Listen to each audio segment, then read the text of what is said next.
জয় মা। নমস্কার, আমি শ্রী শ্রী ভার্গবানন্দ নিত্যনাথ মহারাজ। আশা করি সকলে ভালো আছেন। আবারও আমি হাজির হয়েছি নতুন একটি বিদ্যা নিয়ে,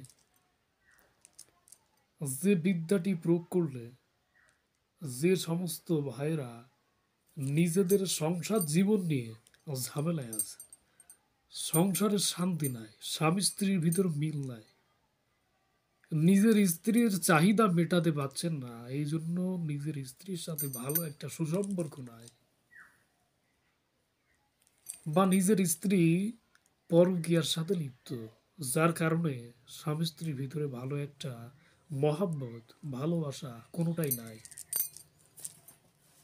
এই সমস্ত সমস্যা থেকে পরিত্রাণ পাওয়ার জন্য, স্বামী স্ত্রীর ভিতরে সুমধুর সম্পর্ক সৃষ্টি হওয়ার জন্য আজকে নতুন একটি বিদ্যা নিয়ে আপনাদের মাঝে আমি হাজির হয়েছি। এটি একটি বিশেষ একটা প্রয়োগ, যেই প্রয়োগটা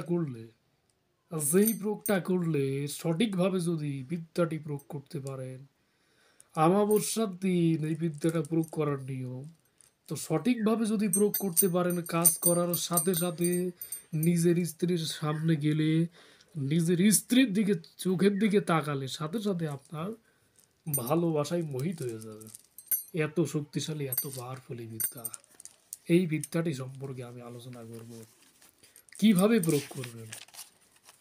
প্রয়োগ বিধি আগে বলি, সেটা হচ্ছে এই মন্ত্রটি আমাবস্যা বেশি রাত্রে নির্জনে বসে একাকিত্বভাবে বাড়ির বাইরে, নিজের বাস্তুভিটার বাইরে, বাড়ির বাইরে চলে যাবেন, শ্মশানে যেতে পারেন, মাঠের খোলা আকাশ, খোলা মাঠের ভিতর বসতে পারেন, বসে এই মন্ত্রটি শিক্ষা করতে হবে, অর্থাৎ জপ করে সিদ্ধ করে নিতে হবে 1001 বার। 1001 বার জপ করতে হবে। 1001 বার জপ করে এই মন্ত্র সিদ্ধি হবে। এই মন্ত্র সিদ্ধি হওয়ার পর স্ত্রীর সামনে যে মনে মনে এই মন্ত্রটা জপ করবেন, চোখের দিকে তাকিয়ে, আপনার স্ত্রী আপনার বাধ্যগত হবে। চোখের দিকে তাকানোর সাথে সাথে কারেন্টের মতো, কারেন্ট যেমন জলে দিলে ওই জলটা পুরো কারেন্ট হয়ে যায়, ওরকম মন্ত্র প্রয়োগ করে যা স্ত্রীর সামনে যাওয়ার সাথে সাথে দেখবেন আপনার স্ত্রী আপনার কথা শুনছে, আপনার কাছে বাধ্যগত হয়েছে, আপনাকে সেবা যত্ন করা শুরু করে দিয়েছে। এত শক্তিশালী, এত পাওয়ারফুল এই মন্ত্রটি। যদি সঠিকভাবে যে বিধি বললাম, এই বিধি অনুযায়ী যদি এই মন্ত্রটা প্রয়োগ করতে পারেন, 100%, আমি শ্রী গুরুজি ভার্গবানন্দ তীর্থনাথ, আমি চ্যালেঞ্জ করছি, এই বিদ্যাটি প্রয়োগ করলে অবশ্যই কাজ হবে। কাজ হবে না কেন? প্রতিটা মন্ত্রে কাজ করে। একজন ব্যক্তিকে আগে একটা জিনিস দেখতে হবে, যার উপরে আপনি বিদ্যা প্রয়োগ করছেন তার শরীরে কোনো প্রকার তাবিজ কাবুজে বন্ধন আছে কিনা, বন্ধ ছন্দ আছে কিনা দেখে তারপর কাজ করতে হবে, না হলে কাজ হবে না। কাজ কি যদি আসে? কাজ কি সস্তা? যে প্রয়োগ করলাম কাজ হলো না, কাজ হচ্ছে না, প্রয়োগ করলাম, পুরো প্রয়োগ করে দিচ্ছি, বারবার প্রয়োগ করে দিচ্ছি, কাজ হচ্ছে না, কিছুই বুঝতে পারছি না, বলছে মন্ত্র ভুল, মন্ত্র ভুল। মন্ত্র ভুল না রে বাবা, কাজটা সঠিক করা যায়। আগে দেখতে হবে যে কার উপর প্রয়োগ করছি, যার উপর প্রয়োগ করছি তার শরীরে কোনো প্রকার তাবিজ কবজ বন্ধন আছে কিনা।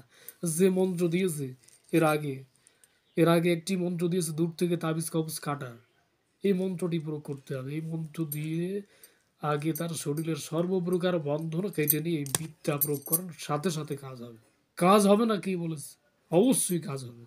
গুরু সত্য, মন্ত্র সত্য, সত্য মন্ত্র সত্য। তো যাই হোক, মন্ত্রের বিষয় ফিরে যাই। মন্ত্র সম্পর্কে আজকে অবগত করব। সকলে মনোযোগ দিয়ে দেখবেন, ভিডিওটি স্কিপ করে দেখবেন না, স্কিপ করে দেখলে বুঝতে পারবেন না, প্রথম থেকে শেষ পর্যন্ত ভিডিওটি দেখবেন। তো মন্ত্র বলি, আমি আপন করিয়া আনলাম তোরে, তুই রহিলি আমার বন্ধনে, বাত শীত কর আমারে, আমি আছি তোমার দ্বারে, আমারে ছাড়িয়া যদি অন্যদিকে যাস, তোমার আমারে নাও। এই কথা যদি মিথ্যে হয়, মিথ্যে ধরে, ৩৩ কোটি দেবতা আগে মরে, আমারে মানিয়া চলবি যাবত জীবন, সৌভাগ্য হয় বৎসর বারণ। সিদ্ধি শ্রীদাম আজ্ঞা গুরুর পাও, সিদ্ধি কি করবে কাল কাইলকা চণ্ডীর মা। এই হচ্ছে মন্ত্র। আবারও আপনাদের বোঝার সুবিধার্থে আবার বলি, আমি আপন করিয়া আনলাম তোরে, তুই রহিলি আমার বন্ধনে, বাত শীত কর আমারে, আমি আসি তোমার দ্বারে, আমারে ছাড়িয়া যদি অন্যদিকে যাস, তোমার আমারে নাও। এই কথা যদি মিথ্যে ধরে, ৩৩ কোটি দেবতা আগে মরে, আমারে মানিয়া চলবি যাবত জীবন, সৌভাগ্য হয় বৎসর বারণ। সিদ্ধি শ্রীদাম আজ্ঞা গুরুর বাও, সিদ্ধি কি করবে কাইল কাচণ্ডের মা। এই হচ্ছে মন্ত্র। যেভাবে মন্ত্র বললাম এইভাবে শুদ্ধভাবে মন্ত্র উচ্চারণ করতে হবে এবং মন্ত্রটা আগে মুখস্থ করে নিতে হবে। মুখস্থ করে সিদ্ধি করার পরে যেভাবে বিধি বললাম এইভাবে যদি কাজ করতে পারেন 100% কাজ হবে। যদি আমার এই বিদ্যা সামান্য ক্ষুদ্রতম এই বিদ্যাটি যদি ভালো লেগে থাকে, তো অবশ্যই আমার চ্যানেলটিকে সাবস্ক্রাইব করবেন এবং নিত্য নতুন ভিডিও পেতে আমাকে সাপোর্ট করবেন। আমাকে সাপোর্ট করলে আমার ভিডিও করার আগ্রহ বাড়বে এবং আপনাদের মাঝে আমি সুন্দর সুন্দর বিদ্যা উপস্থাপন করতে পারবো। বশীকরণ, উচ্চাটন, বারণ, বিদ্বেষণ, স্তম্ভন, সম্বন সর্বপ্রকার বিদ্যা আমার চ্যানেলে উপস্থাপন করিব। অনেক কথাই বলে ফেললাম। যদি আমার কাছে কারোর কোনো কিছু জানার থাকে বা প্রশ্ন থাকে, কেউ কোনো কিছু জানতে চান বা কোনো ক্রিয়া আমাকে দিয়ে করাতে চান, আমার স্ক্রিনে দেওয়া নাম্বার আছে, নাম্বারে যোগাযোগ করবেন। অনেক কথাই বলে ফেললাম। জয় মা, জয় মা, জয় মা আদ্যা শক্তি মহামায়ের জয়।